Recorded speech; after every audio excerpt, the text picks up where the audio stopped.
Awesome. Thank you for that. Yes, the advantages, taking advantage of the real estate that you have access to. And I'm talking about the 6 inches in between your two ears, your brain. And I'm excited to share with you on that in a second. But I first wanted to say thank you again. And I know you guys have already alluded to it a little bit as far as like just the group that we have access to. And I was thinking about this last night as far as how many Toastmasters groups aren't moving in the direction of Zoom or an opportunity to take advantage of media that we have access to. And I don't know the answers to that, but I know there's some groups out there that are waiting for the floodwaters of abnormal to recede and walk the beaches of familiar again. And I just want to say thank you as a group on us looking adversity in the eyes and finding a way to make this happen. And I say, make this happen. And I say, thank you for that, because not to sound all Pollyanna about the situation, and I understand that presentations definitely create some advantages with that, but there's also some advantages to capitalize on the opportunities that we have just as far as creating this intimate setting. And that's how I'm treating this today, is like, this is us across the table on a Starbucks, a cup of coffee with at a Panera or whatever your choice is there. And I want to bring the silver lining to the table that this is awesome, because this is, I never thought I'd be in your guys' living room or wherever you're at. And I never thought I'd have 20 people in my office. So I am excited to share on more of an intimate level from that. So I encourage us to look at that. And I want to bring some encouragement and maybe some perspectives and some things worth considering with everything as far as the situation. And I got to be honest, even what I'm talking about today, I know that this is never going to change someone's life. It's about how the person responds to a message. No talk in the world is ever going to change someone's life. It's how you respond and the actions that you take from that. But I want to start with this. I got a question. How awesome is your life going to be when this all blows over? How awesome is your life going to be? And the great part about that is it's between you and you. And I don't want to make light of the situation. I know people are being effective both financially and whether it's indirectly or directly. I know people are even being affected just with their health. So I don't want to make light of that, but let me ask you what changes. And I have here a book of matches, and let me do this first. What do these companies have in common? General Electric, General Motors, Apple, FedEx, Microsoft, Hyatt, Trader Joe's, a ton of huge companies that you're familiar with. And I'd ask you, what do these companies have in common? What's interesting about these companies is they all started in a time of chaos, whether it was a recession or a crisis or whatever the nature. Those companies all launched when the ideal situation wasn't right. And I have 32 matches here in a book of matches, and I don't know how many more days we have in quarantine, but our days are limited with this. And my question for you is, what changes?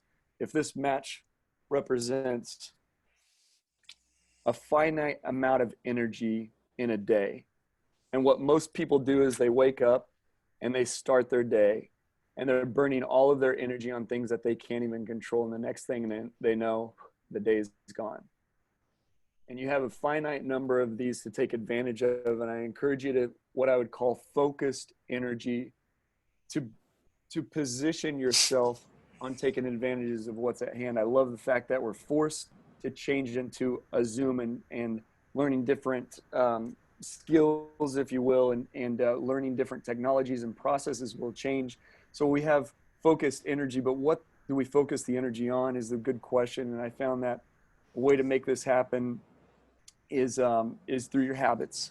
And I do want to take a second with that and look at everything is being redefined right now as far as what we look at as normal. We're forced in a different schedule. The times have already changed. So this is something that we're already here. Okay. And when I didn't have habits in my life, I had idle time. And let me say it this way. There's an enemy out there called unproductive that looks to devour the helpless, habitless gazelle, you, at the drinking hole, your home, and is fine. Prime time is always the idle time. So when I didn't have habits in my life, that was just wasted idle time, and it was just unproductive time.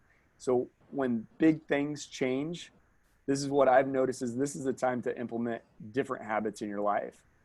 So this is what I got excited about as far as like now you have a time to define your normal and what a new normal looks like to you. Your habits are what's going to create the result.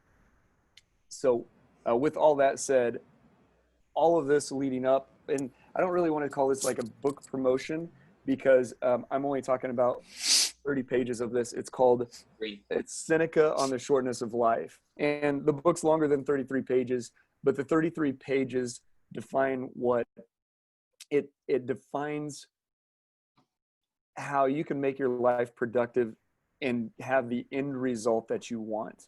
And it talks about life is actually pretty long if you use it wisely.